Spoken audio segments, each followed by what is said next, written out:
Well, here it is the next day of the gas shortage. I'm on my way to work. Stop at 7-Eleven. Hey, guess what? Yeah. I'm getting gas. Ooh, gas shortage. Whatever. I know a lot of places did run out of gas yesterday on my way home. There was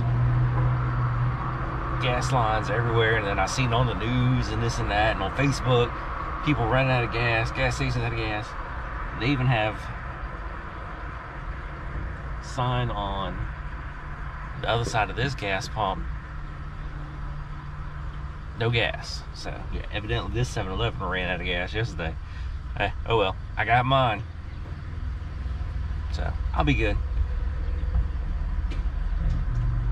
I might try to take the Silverado out later this week, try to fill that up, because that's got a big gas tank. Oh well. Alright, I'll catch y'all after work. Okay, I'm home, so let's get working on the Blazer. So what we're going to do today is try to tear this whole side apart, because this is the easiest side. This is what's open right now. So we need to disassemble everything, because lower control arm is going to come off. So what I need to do is basically, we'll undo the steering, because that'll make it easier for everything to move. We're going to undo the sway bar. We're going to undo the lower castle nut and the shock. Then everything should be able to freely come apart. We'll drop the spring out and then undo the lower control arm. Then we can get the lower control arm out, so we can start modifying that in a future video. So let's go ahead first. We'll get all these pins out and all that, and then we'll start dissecting all this stuff, because this is going to take a lot to get this all torn apart. Okay, so I will say this truck has came apart the easiest out of everything. I mean, I know that this truck's been apart before, but it's coming apart way easy. All right, so all the clips that went through the castle nuts, all those came off easy. Now you always, when you do it, you just smack the edge right there, and hopefully it comes loose. Well, there it went. That came loose, one hit.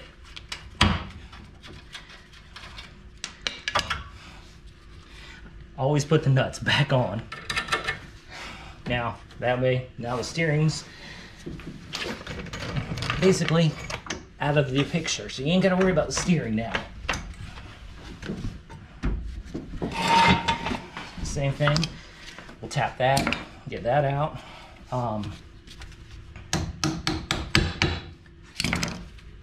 Now, I know this is one thing that I've always done on most of my vehicles that I've bagged, is the sway bar. Usually on a bag truck, I don't run a sway bar.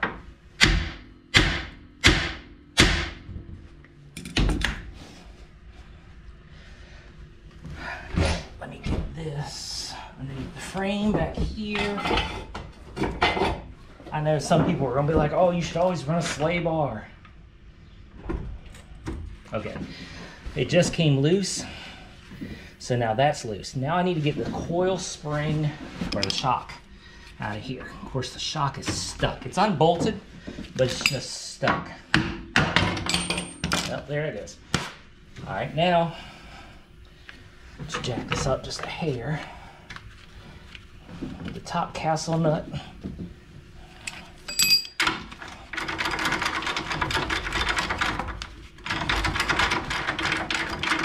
Get this off.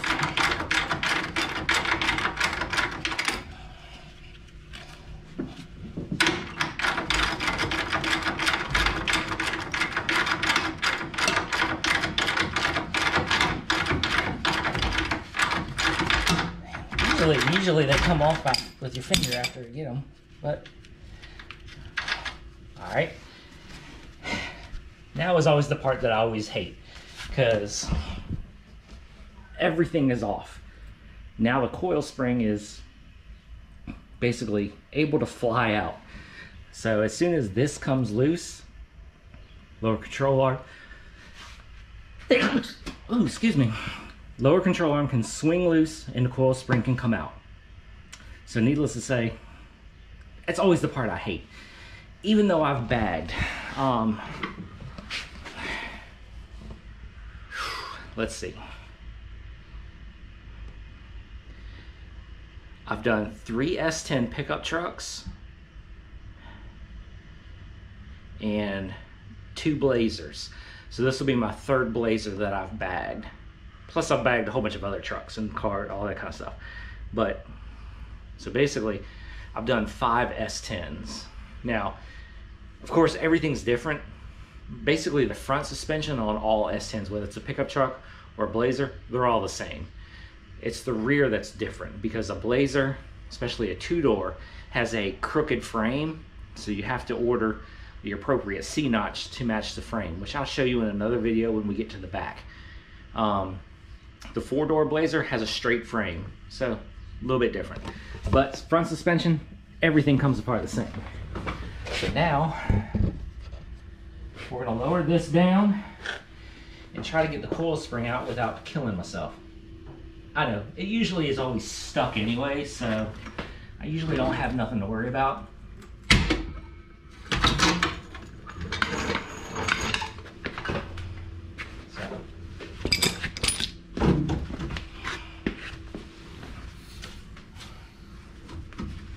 Alright, let me get a pry bar and get in there and pull that dang spring out.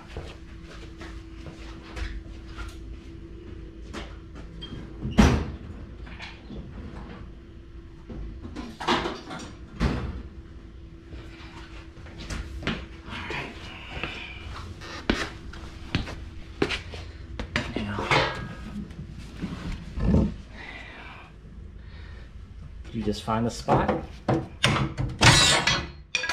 and there it is.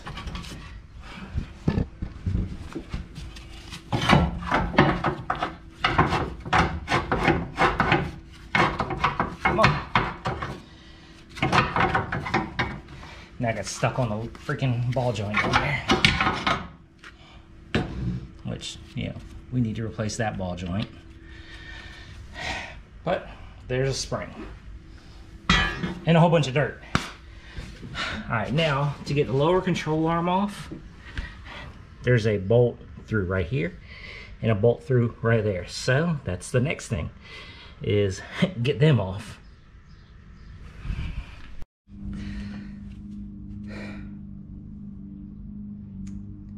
I love how this truck, or any truck really, half metric, half American. I've already said that before. Well, I got these off. Now, we just need to pry this lower control arm out, or hit it out. There we go. And there's the lower control arm. All right. Let me move all this stuff out of the way for a minute. Now,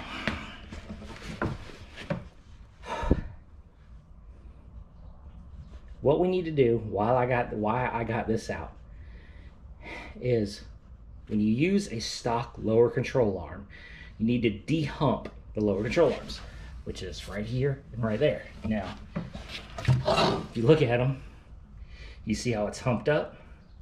So it's basically, you cut right across, straight from here to here, and take this piece off the same way on the back. Then you weld scrap metal, I won't say scrap, but you weld, you know, plate in there to fill that back up and reinforce it. So needless to say, that's something that we're going to be doing here shortly.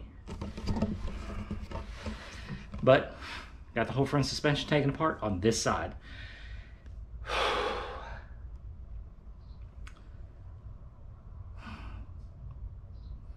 Now I got to figure out do I want to run sway bar? I know, that's a big controversial thing. A lot of people do, a lot of people don't. Yeah, whatever. I've never, like, seriously.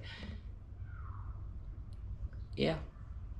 Everything, every bag truck I've ever built, never ran a sway bar in it.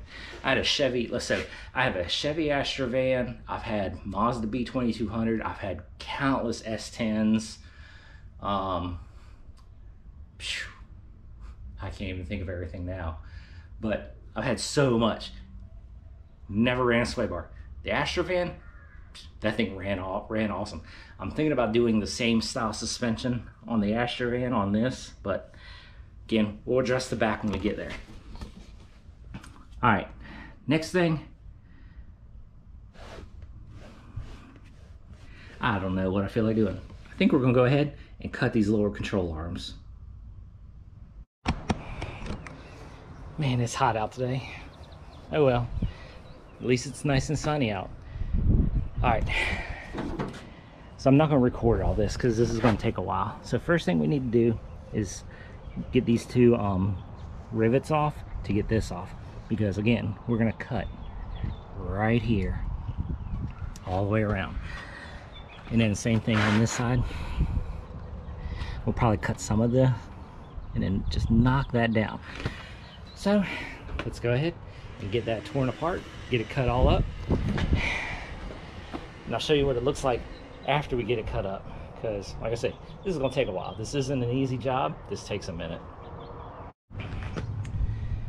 Okay, so here it is. It is completely cut up. Took both of the humps out. And, I mean, here's the pieces on the ground. And, I mean, you see, that's about an inch high. That one, yeah, about the same. So, I took an inch out of the top of this on both sides. Now, the reason why you do that is so this thing can lay lower, because when basically the hump on the lower control arm comes up and touches the frame right here, yeah, you're going to cut a lot of this out when we cut the leaf spring pocket out for the airbag, which I do not have yet. We'll get to that later. So we cut a lot of this out, but still, it winds up hitting all of this. So when you de-hump it, it allows it to drop just that little bit more, which allows this truck to lay on the ground, which is the goal. I mean, I'm trying to have this thing, you know, completely lay frame. It's easily doable. I mean, come on, it's S10. Everybody does it. It's easy. So now I need to get into my scrap metal. We're not using that big, nice, fresh hunk of metal. We got other stuff in there, so we need to basically dig through that pile, get some, you know, nice 1/8 inch thick steel, because that's 1/4 inch, and we're not using that. We're going to use some of the scrap 1/8 inch thick steel that's in that little pile of crap over there, and reinforce them. It is hot. But once I get that done, I don't know if how much we're gonna get done in this video, because, you know, like I said, I'm trying to do a step-by-step, so the videos might be a little slow on it, because, you know, it does take a lot of work, and I want to show everybody what to do. So first thing, like this, is we're gonna get that control arm de-humped. We're gonna do one side all on camera type thing. The other one I'll do off camera, because, you know, why show both sides? It's pointless. So let me go ahead and get some cardboard so I can trace out those holes. Then I'll see if I can find any scrap metal in there, and we'll get those done. I guess, well, the truck's in the way of getting the welder out, so we're probably going to be welding them right here on the floor. Not a big deal. All right, let me get that real quick, and I'll show you something. Okay, got it all cut, got it all done. Well, not done. So here's pieces of metal. They're just sitting there. I push them up from the bottom, so that way they're flush with the top of this and not really sitting on top. So that way I'm trying to get as much clearance as I can.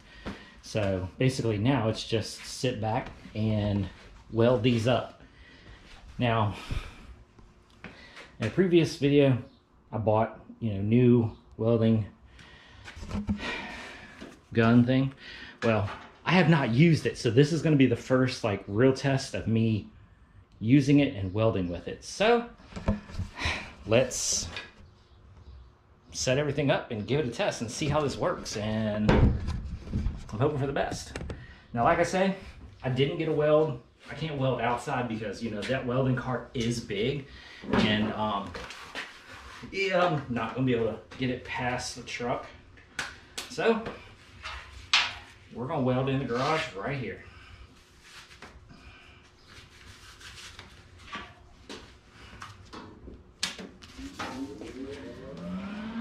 Now I know this area right here is perfect, so we're gonna start by going in a little bit of weld right here, and then I can adjust the rest as I need be.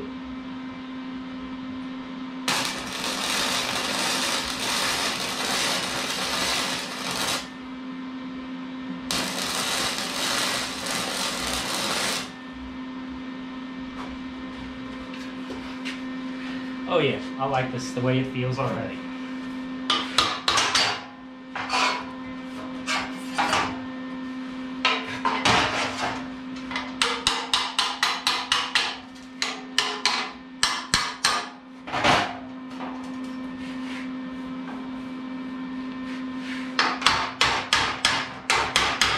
Alright, there, that's nice.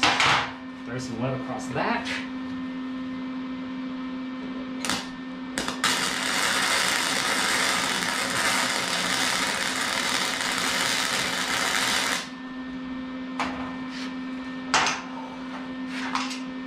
Now I need to bang this corner up.